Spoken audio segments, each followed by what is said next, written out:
Saudara-saudari dan anak-anak yang terkasih dalam Kristus, dari Novisiat SVD Kuburuteng Manggarai Flores NTT, saya Pastor Freddy Zahadin SVD menyampaikan ucapan selamat jumpa lagi lewat siraman rohani.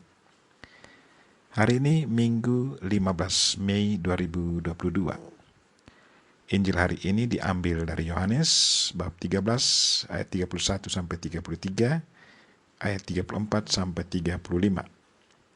Kita diingatkan supaya selalu saling mengasihi. Marilah kita berdoa memohon penerangan Roh Kudus. Dalam nama Bapa dan Putra dan Roh Kudus. Amin.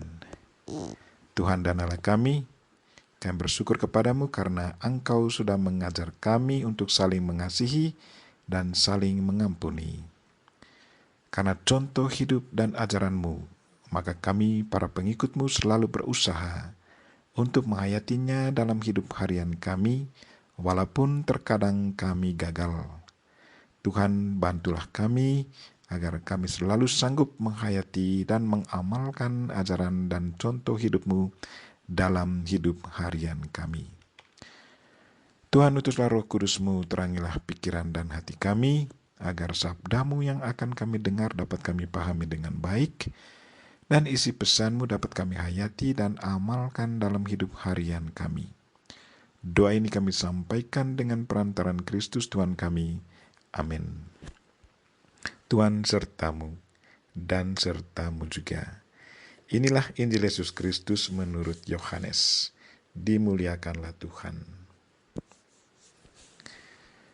Dalam perjamuan malam terakhir, sesudah Yudas meninggalkan ruang perjamuan, berkatalah Yesus kepada para murid yang lain, "Sekarang anak manusia dipermuliakan, dan Allah dipermuliakan di dalam Dia.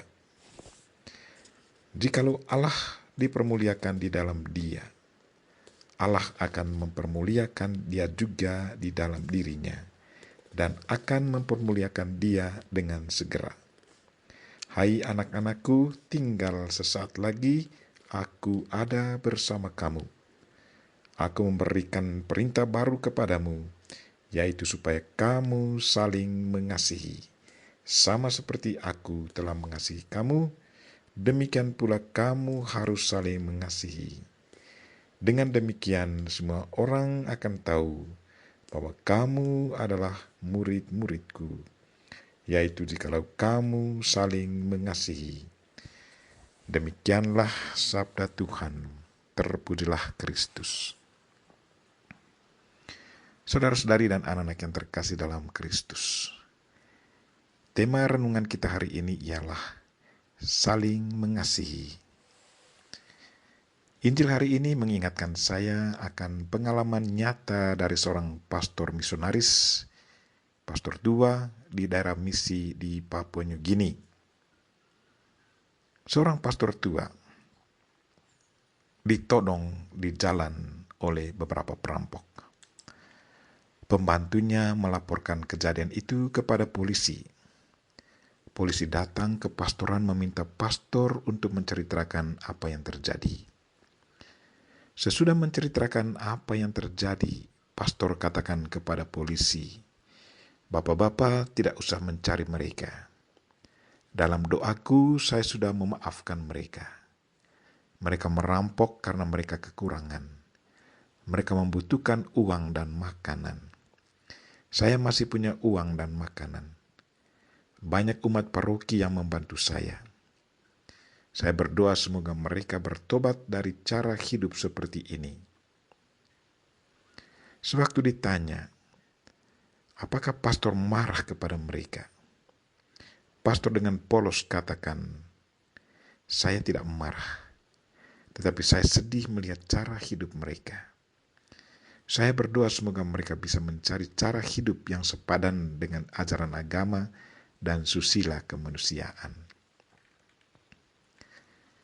Itulah sikap seorang pengikut Kristus.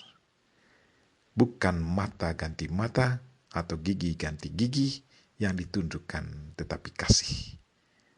Pasti ada kejengkelan dan kemarahan dalam hati. itulah reaksi psikologis dari setiap manusia biasa. Tetapi reaksi manusia yang sudah dewasa dalam iman dan selalu berpikir positif sangat lain.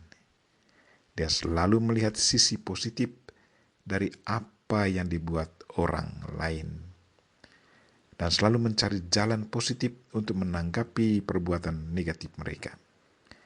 Tanggapan positif kita mungkin saja bisa merubah sikap orang yang sering melakukan perbuatan-perbuatan yang tidak sesuai dengan ajaran moral dan ajaran agama.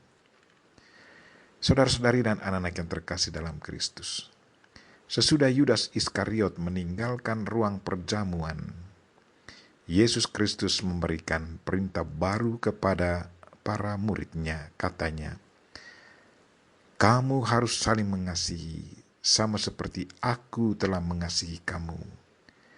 Demikian pun kamu saling mengasihi. Dengan demikian, semua orang akan tahu bahwa kamu adalah murid-muridku, yaitu jikalau kamu saling mengasihi." Bagaimana tanggapan kita akan perintah baru dari Yesus Kristus ini? Siapa saja yang kita kasih? Apakah kita cuma mengasihi orang-orang yang mengasihi kita?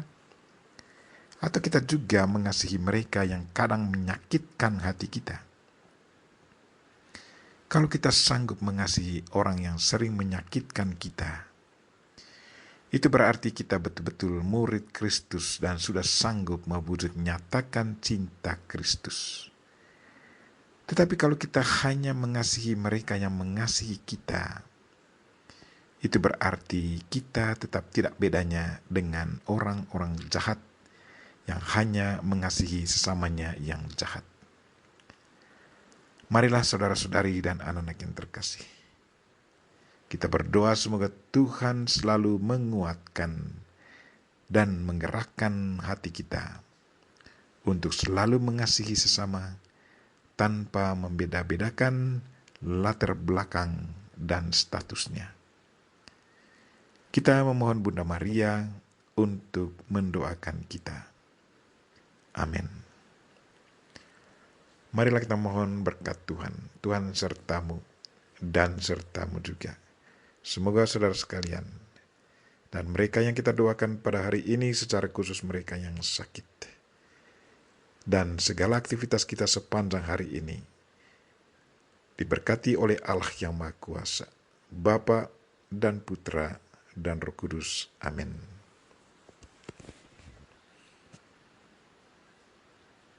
Terima kasih sudah nonton. Jangan lupa like, subscribe, dan share ya.